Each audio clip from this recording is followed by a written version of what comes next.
Hello, good morning, and welcome to this Dawn Bus Taste Challenge. Daylight is arriving here as I start the broadcast. A little later than I wanted to, but anyway, we have two brandies. This is St-Rémy XO, extra old. This is your third highest grade of brand.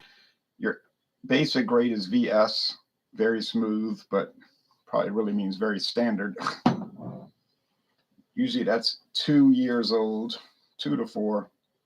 VSOP, very smooth old pale, usually 4 to 6 years old. That's not a law. It's just a practice that these companies follow. And XO usually is extra old. That's what this stands for, extra old, 6 to 10 years old.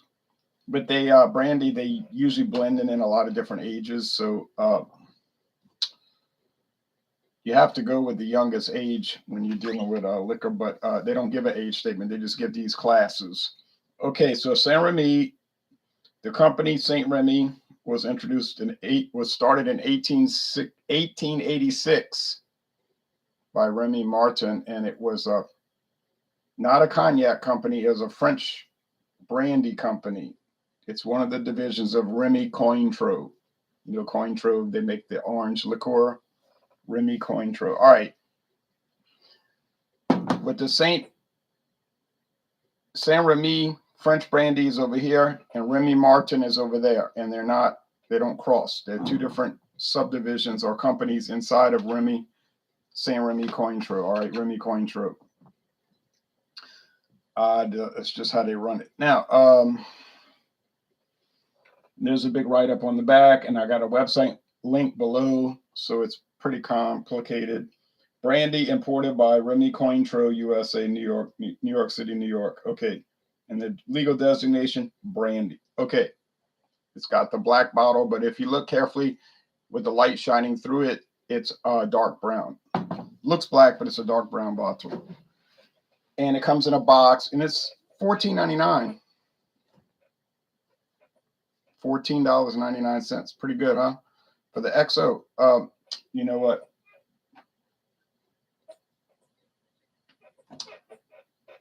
That's the VSOP, I believe. Let me check. Still, it's not expensive.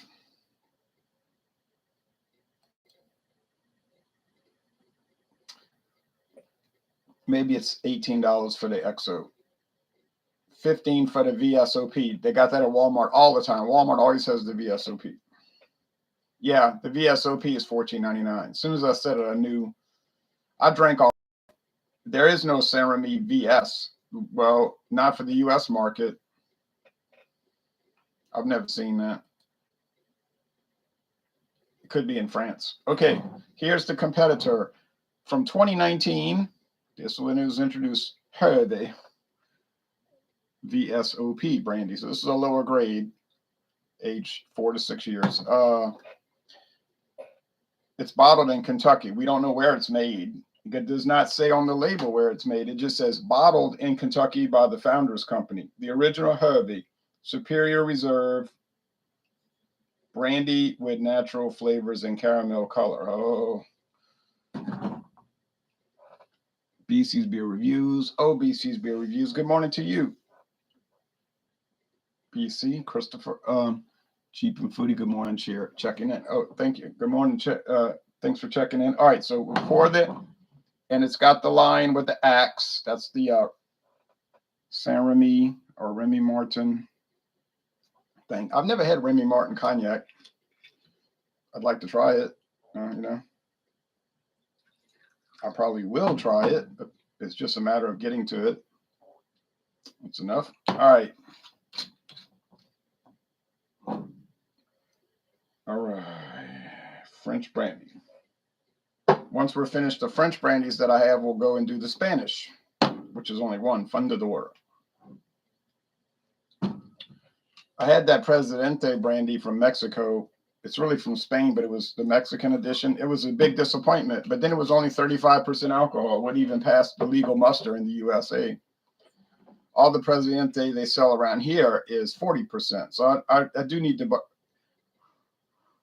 That's from Emperador. I do need to buy that and restage that, I think, with the proper 40% version. And I can get that cheap still, yeah.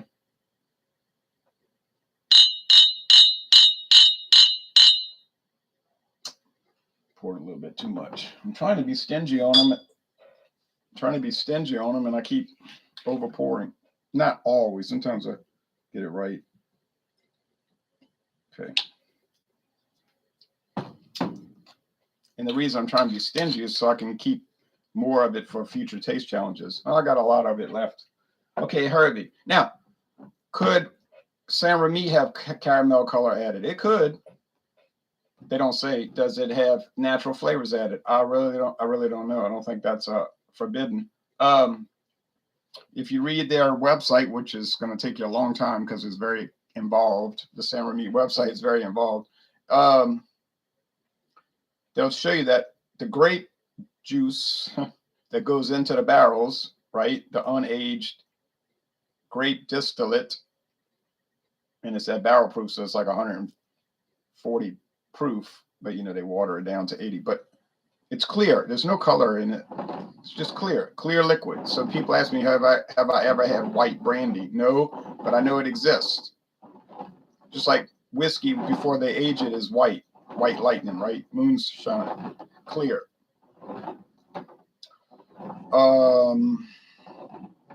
The coloring in brandy comes from the wood, the charred oak, and it can be charred or uncharred. It can be a new barrel or a used barrel. It depends on how they want to construct it. All right. So you can make a brandy and put it in new barrels, or you can put it in used barrels, or you can have a blend of new and used barrels and all of that. They got in trouble with one of them, Martell Blue Swift, because they were selling it, but they were adding bourbon to it to give it an interesting flavor. So then they were like, no, you can't call it cognac because it's got an American, or it might have just because they were using bourbon barrels and they had to use French oak barrels or whatever. But whatever the case, now they call it French spirit drink. The one I have is called cognac with the bourbon additive. But well, I drank it all. And I come to find out in Germany too. Like Germany, you can only have the 4 Reinheitsgebot ingredients: water, barley malt, hops, and yeast, and now wheat. They modified the law. Water, barley malt, hops, yeast, and also wheat. But in Germany, they make all kind of flavored beers with rice, with corn, and every kind of adjunct. But they don't sell it as beer. In Germany, they call it malt beverage or malt-based beverage, but everybody knows what it is. So, you know, it's a lot of this is legal foolishness. Cheers, Ronald. The rye, it says Drewski Brewski. I can't read without my glasses. I can read up close without my or an O or for an I. An O for an I. All right.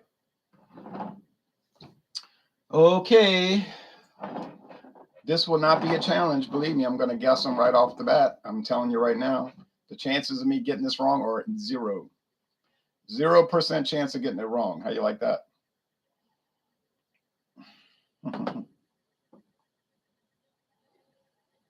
This is St-Rémy. Got it. Aroma only. Why? Well, I don't know what kind of natural flavor they're adding to the Hervé. I call it Andre Hervé, but it's distinct. It's like, to me, they're adding butterscotch. You say butterscotch candies. Is that a natural flavor? I really don't know, but that's really what it smells like. I mean, you can smell a grape distillate underneath and oak and all of that, but it's, oh, and the price, about $20 for the XO, maybe 18 if you're lucky. And they still have it at Hocus Pocus in Prairieville, Louisiana. $8.99. Now, can you beat that price? Not really. $8.99. You say, but what if it's trash? Then you have no value on it. You're right. But it's not trash, so all right, cheers. Taste just for the heck of it, because I already know which is which. 3 in a row. Got it right. Aroma only. No tasting necessary. Very grapey. You say, you mean like grape drink, like Kool-Aid grape? No, not really. This tastes like real grapes. um, but it's a very strong, intense, bold grape flavor that might turn you off. You know what I'm saying? It's like, think of like the strongest wine you ever tried, and you say, "Oh, this stuff is so strong," and you put it down and tell the people, "I can't drink this." Oh, yeah, that's what this is like. Okay, so if you think it's going to be like a wine, you might say, "Well, I drink white Zinfandel. It's so mild." Yeah, if that's your only experience with wine, this is going to just seem appalling. Now, on the other hand, if you're like some people I know, including myself, who started off drinking dessert wines in 1994, I started experimenting with dessert wines. I don't know why. I guess because they were inexpensive. You know, they were all like $4.99 for Taylor and Fairbanks. I think that's, yeah, that used to be big. You don't see it too much anymore, but it's still around. And those are fortified with brandy. In other words, they add brandy to it. So they're taking wine and adding distilled wine, because that's what brandy is. You're taking wine and turning it into a liquor, distilling it. That's what the word means in Dutch. Burnt wine. Put it in a still and then aging it in wood.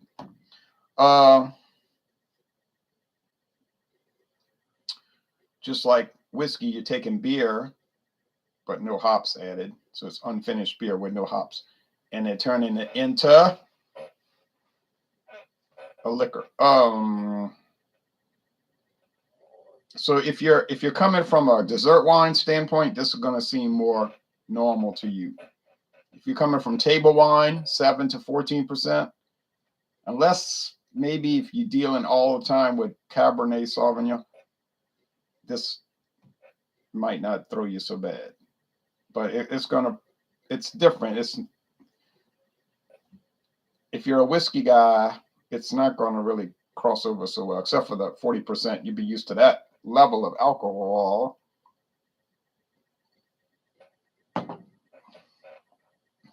You say, can you get barrel proof brandy? Well, you can get anything. You know, anything you want, you can get it. Just it's going to cost you more than $18. I mean, this tastes like grapes, the grape body. You know what I mean? Not really so much grape juice, but like the grape meat, if that makes sense. You know, the pulp. That's the word. And when I went, which is no longer very common, but I used to like to go to the Greek festival at the Greek Orthodox Cathedral in New Orleans. The Greek festival every year in May. And they have this ground meat, well, I guess it's lamb, and it's wrapped in grape leaves. And those leaves taste like what I'm tasting there in that brandy. That brandy tastes like those leaves. Isn't that strange? So you get tannins. Well, is it golden? Is it golden grapes? Golden raisins, I mean to say. Is it golden raisin flavor? It's really like a raisin flavor.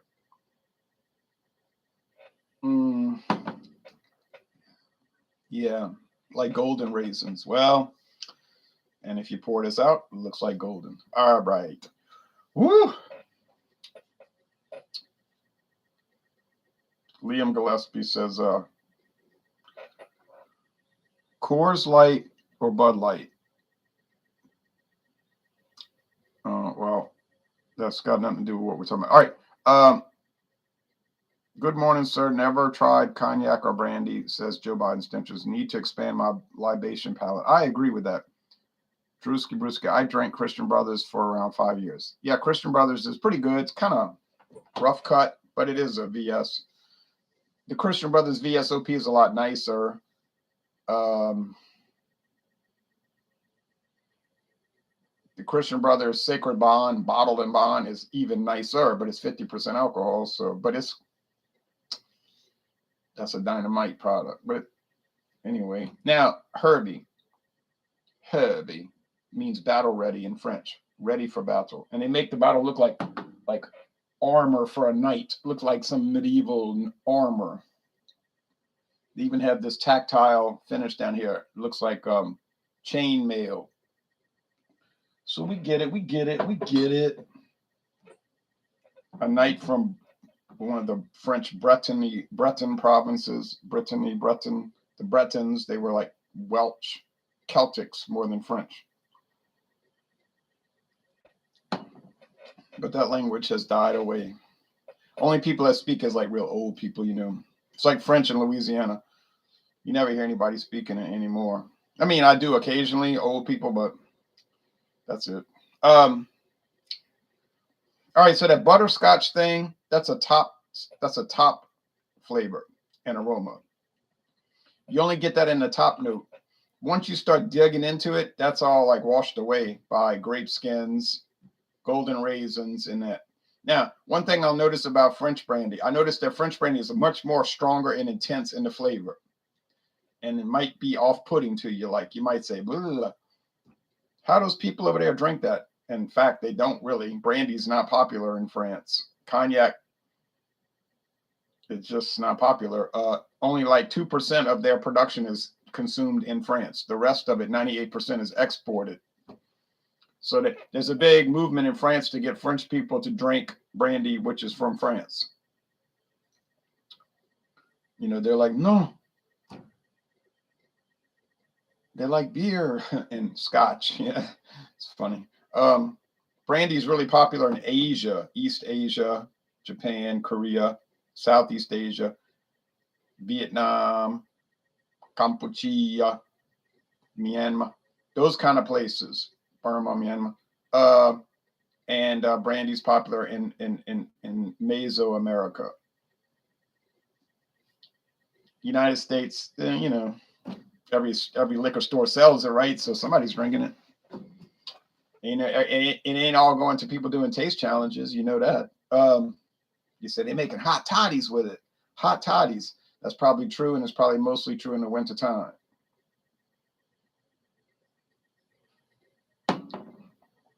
And Hennessy is the biggest selling brandy in the United States, cognac brandy. Certain ethnic groups especially like it, if you feel me. But it's all about if you like grapes. I mean, I'm indifferent to grapes, but I mean, they're fine. The raisins, they're fine. Can't say I really eat them, but like if I'm eating Raisin Bran and it's got the raisins in it, it's fine. And that's what these taste like. It tastes like you took raisins and you made liquor out of it. And that's kind of basically what they did. Okay, what's the better value? Well, we're going to do that right now.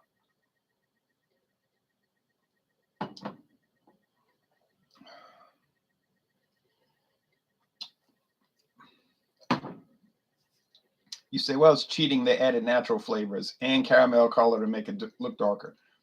I guess it's cheating, but they're telling you what they're doing. You see what I'm saying?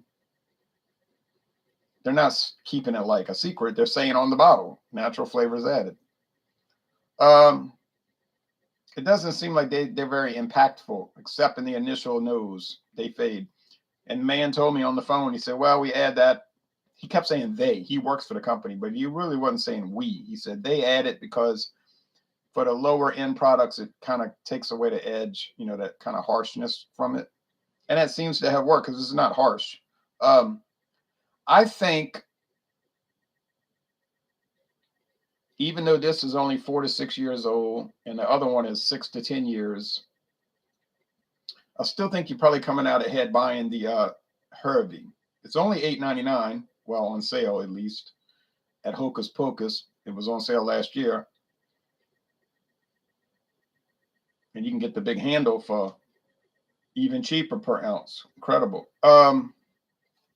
Yeah, I mean,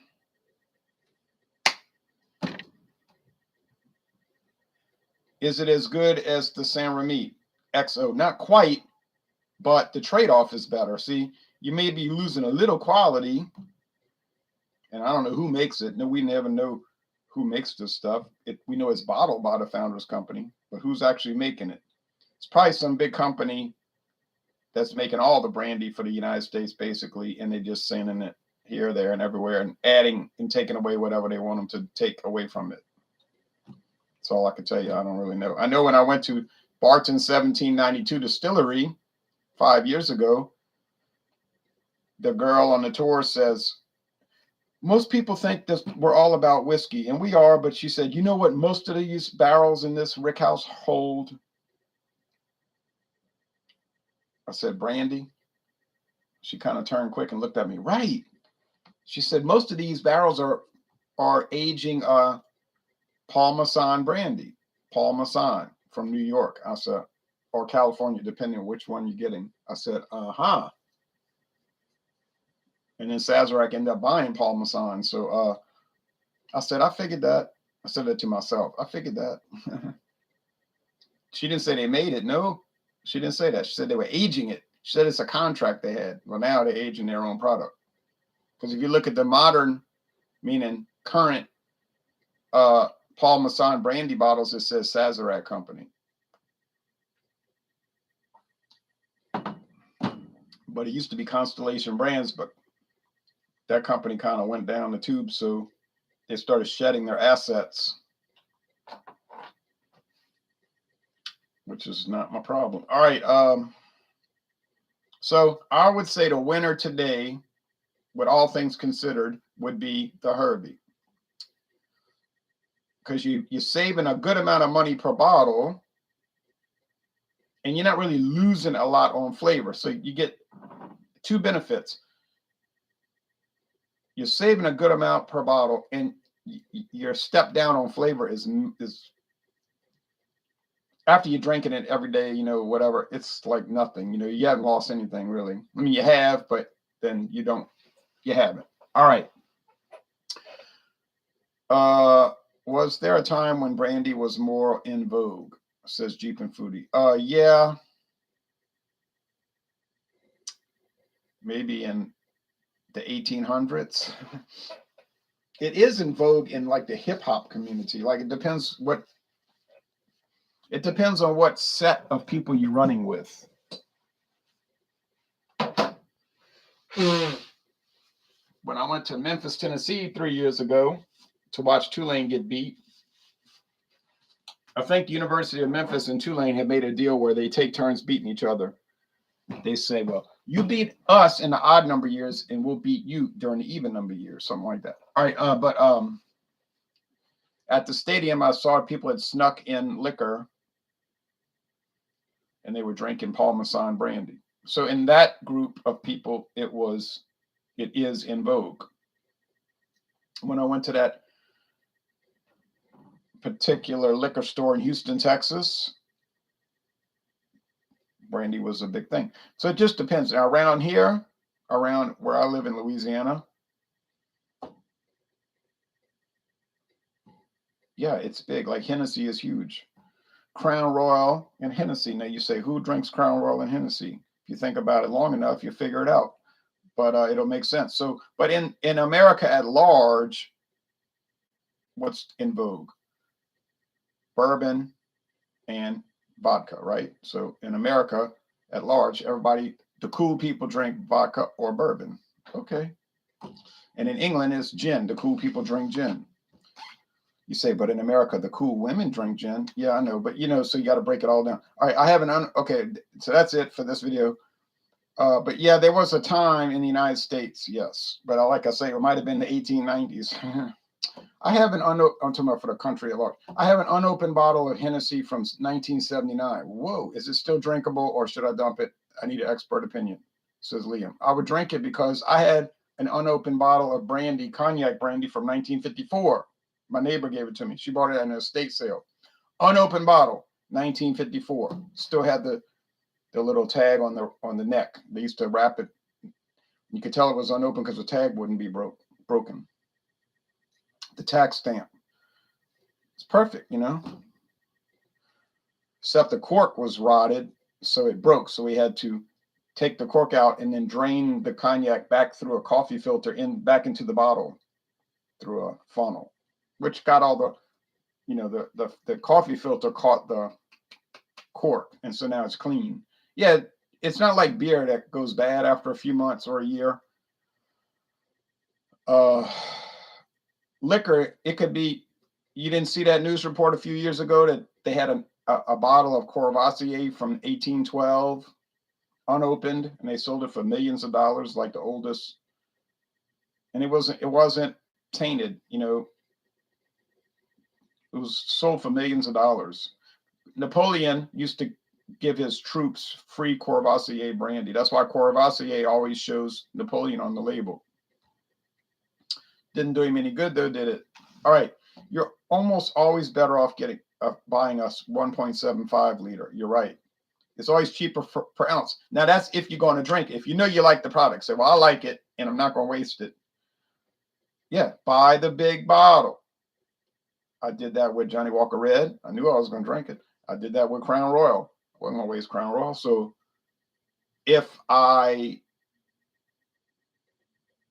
now Hervé, I didn't know if I was going to like it because I never heard of this stuff before. I said, what in the world is this?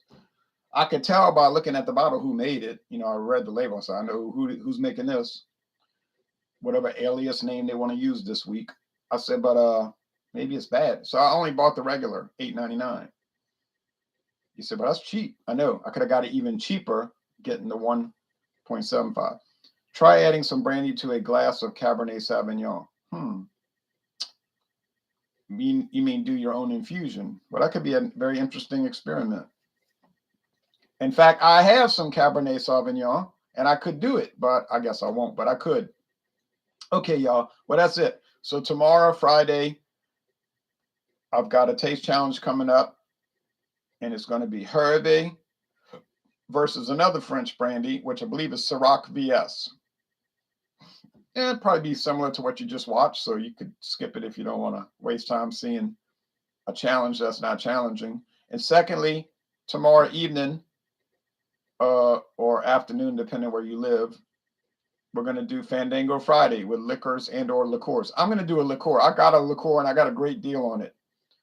And when I tell you the price, you're going to think I'm lying, but I'm not. And boy, well, I don't know if it's good, but I have a feeling it's going to be good because I know who's making it, and everything I've tried from those people is great. So we got a lot of exciting things coming. Then Saturday, we're going to do a taste challenge Saturday morning.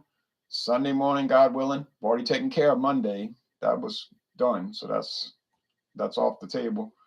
And then next week, Tuesday, Wednesday, and so forth. All right. So Hervé, this is what I call a secret weapon liquor.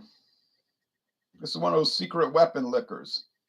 It's on the shelf. No one buys it because they never heard of it, so they assume it's bad.